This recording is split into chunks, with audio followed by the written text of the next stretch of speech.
Students, इस video में हम थर्मोडायनेमिक्स के कुछ की टर्म्स के बारे में पढ़ेंगे। तो चलिए स्टार्ट करते हैं हम इस कंटेनर के साथ। इस कंटेनर में यदि हम गैस रखकर उसकी स्टडी करते हैं तो हम कहेंगे कि यह कंटेनर एक सिस्टम है। या फिर आप अपने क्लासरूम का ही एग्जांपल ले सकते हैं। आपके क्लासरूम में कितने स्टूडेंट्स हैं, कितनी बेंचेस हैं, कितने बोर्ड्स हैं। यदि हम इन सब चीज़ों को ऑब्जर्व करते हैं तो थर्मोडायनेमिक्स के हिसाब से आपका क्लासरूम भी एक सिस्टम होगा।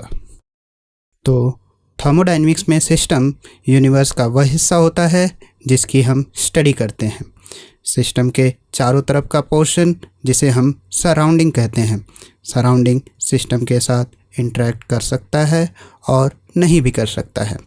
सिस्टम और सराउंडिंग के बीच में जो सेपरेशन होता है उसे हम बाउंड्री कहते हैं। बाउंड्री दो तरह की होती हैं, रियल और इमेजिनरी। रियल बाउंड्री ऐसी बाउंड्री होती हैं जिसका कोई फिजिकल सिग्निफिकेंस होता है, जैसा कि आप इस इमेज में देख सकते हैं। या फिर आप अपने क्लासरूम की वॉल्स को ही ले लें, इसका भी कोई फिजिकल सिग्निफिकेंस है, तो यह भी एक रियल बाउंड्री होगी। रियल बाउंड्री दो तरह की होती हैं, रिजिड और फ्लेक्सिबल। रिजिड बाउंड्रीज ऐसी बाउंड्रीज होती हैं जिनको हम मूव नहीं कर सकते और यह सिस्टम के वॉल्यूम में चेंज को अलाउ नहीं करती हैं, जबकि हम फ्लेक्सिबल बाउंड्रीज को मूव करके सिस्टम का वॉल्यूम चेंज कर सकते हैं। इमेजिनरी बाउंड्री ऐसी बाउंड्री होती है जिसका कोई फिजिकल सिग्निफिकेंस नहीं होता है, जैसे कि आप इस कंटेनर को देख सकते हैं। इस कंटेनर के टॉप में हमने यह एक अज्यूम कर रखा है कि कोई एक बाउंड्री है जो कंटेनर में रखे मटेरियल को सराउंडिंग से सेपरेट कर रही है। तो हम यह कह सकते हैं कि यूनिवर्स तीन चीज़ों से मिलकर बना होता है। सिस्टम जिसकी हम स्टडी करते हैं, सराउंडिंग जो यूनिवर्स का बाकी हिस्सा होता है, और बाउंड्री जो सिस्टम और सराउंडिंग को सेपरेट करता है। तो सिस्टम के बारे में जानने के बाद अब हम जान लेते हैं कि सिस्टम कितनी तरह के होते हैं। सिस्टम तीन तरह के होते हैं, ओपन सिस्टम, क्लोज सिस्टम और आइसोलेटेड सिस्टम। तो पढ़ते हैं ओपन सिस्टम के बारे में। तो ओपन सिस्टम ऐसा सिस्टम होता है जो सराउंडिंग के साथ मैटर और एनर्जी दोनों का एक्सचेंज कर सकता है। इसकी कुछ कुछ बाउंड्रीज इमेजिनरी हो सकती हैं, जैसे कि यह कंटेनर सराउंडिंग से हीट एब्जॉर्ब कर रहा है और इवेपोरेशन के फॉर्म में वाटर मॉलिक्यूल्स सिस्टम से बाहर भी जा रहे हैं, तो यह एक ओपन सिस्टम होगा।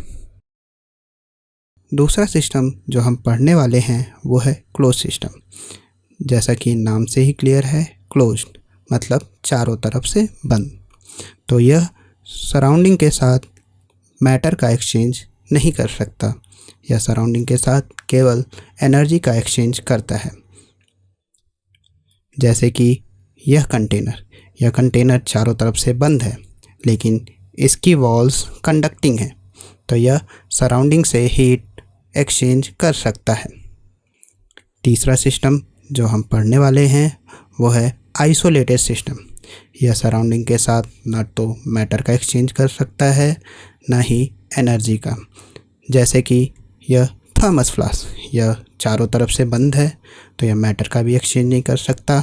इसकी जो वॉल्स हैं वो नॉन कंडक्टिंग मटेरियल से बनी होती हैं, जिसके कारण हीट का एक्सचेंज भी पॉसिबल नहीं होता।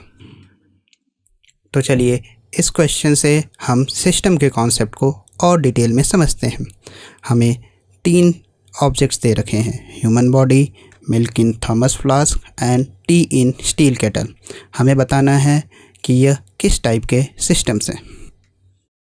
तो वीडियो को यहीं पर पॉज करिए और सोच कर बताइए।